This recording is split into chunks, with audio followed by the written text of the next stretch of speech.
the whole idea of like of the Hollywood and movies and shows being really going further and further away from like ideals and morals of like Yiddishkeit, not necessarily morals or things of a human being in general, but specifically Yiddishkeit and the idea of religion. So how's that for you when you are writing for these companies and for these studios? So it's a good question. I had an opportunity. It's a good question. So, Whatever you you can know, say is fine. It's fine. yeah, no, first of all, a story is a story. And you see a bad story, stories are primal. Like I said, there's all the time, and a bad story is a bad story because it doesn't follow that thing. You see nowadays a lot of bad stories, along with people writing things that they feel ought to be the way they are, and along with sort of the morals changing, you end up with bad stories. And the reason for that is because stories and morals, they're really, I mean, at the heart, they're very similar. A young kid, a person, who doesn't think he's much, picks up the magic sword and comes to earn the thing and fights the bad guy. And the bad guy's bad because he does bad things. And everybody gets that innately. We say it's a story as old as time, but it is. It's a story as old as time.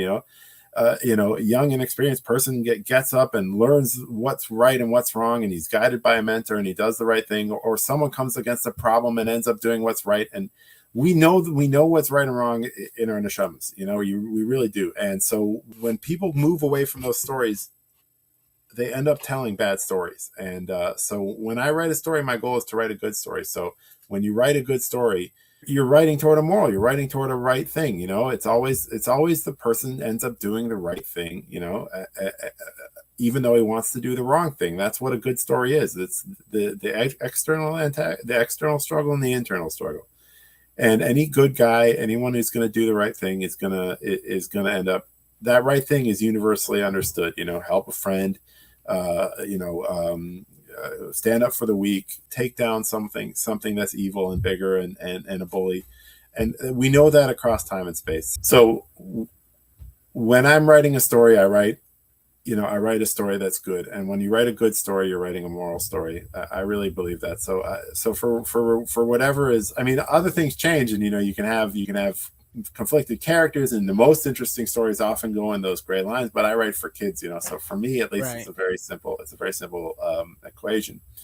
So, but yeah, it is true that nowadays that there's a lot of that Hollywood's a lot of stuff. But again, the other answer I have is, it's not only Hollywood anymore. Like, I write for India, for companies in India, for global audiences.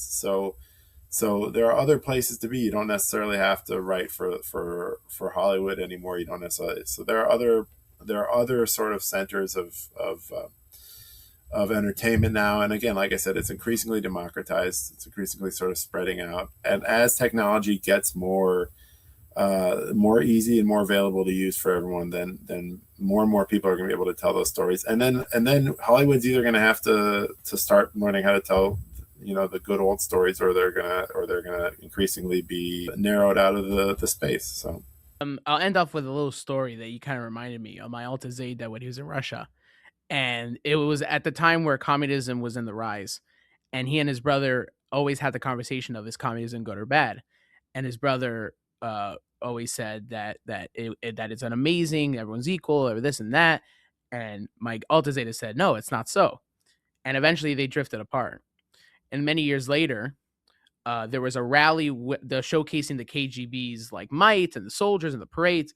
And there was one soldier that left the line and was following my Altazeda when he was a Bachar. Now, when you're a chassid walking in the street and a KGB officer is following you, that's not a good sign. yeah. So he turned a corner to see if he's following, he's still being followed. And eventually he looks back and he realizes it's his brother. Oh, wow. And his brother starts hugging him and says, wow, you were right, that like how right you were about it.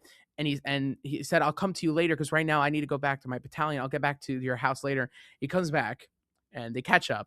And he says, how did you know then that this idea, that what it truly color, what the true colors are were? And he says that he learned it from Parshas Vaychai Sarah, where you learn about Avram and Eliezer, how did they know not to trust the people they were dealing with? Whether it was Avram dealing with the business dealers at Machzor Machpelah, or Eliezer dealing with Lavan and his like very deceivious family. And all it was is because of Yiras Hashem, right? So if you don't have Yiras Hashem, even it could be the most moral, the most philosophical, biggest idea that everyone could enjoy and enjoy, but if it doesn't have Yiras Hashem, it's not a way to go. And Yeah. that's what my grandfather took. And I see that now more than ever, especially with entertainment and especially with things, even unfortunately with people in our from community when they make content out of nowhere just because they could.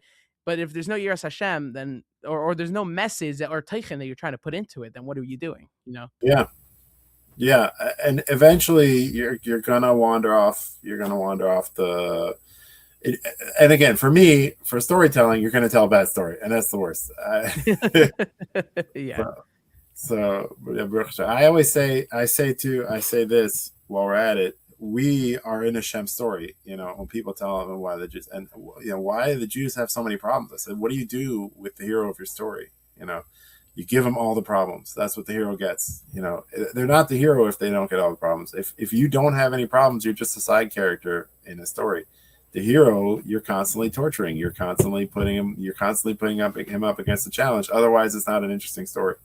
So that's why I say that Hashem is the writer, and we are, of course, as a writer, I'm going to imagine Hashem as a writer, and Yeah. we Jewish people are his protagonists. So when we walk through the world, we have to remember that our job is we can either live in a tragedy or in an adventure. You know, and an adventure is when you choose to step up and live your life as best you can. That's the best kind of story. So.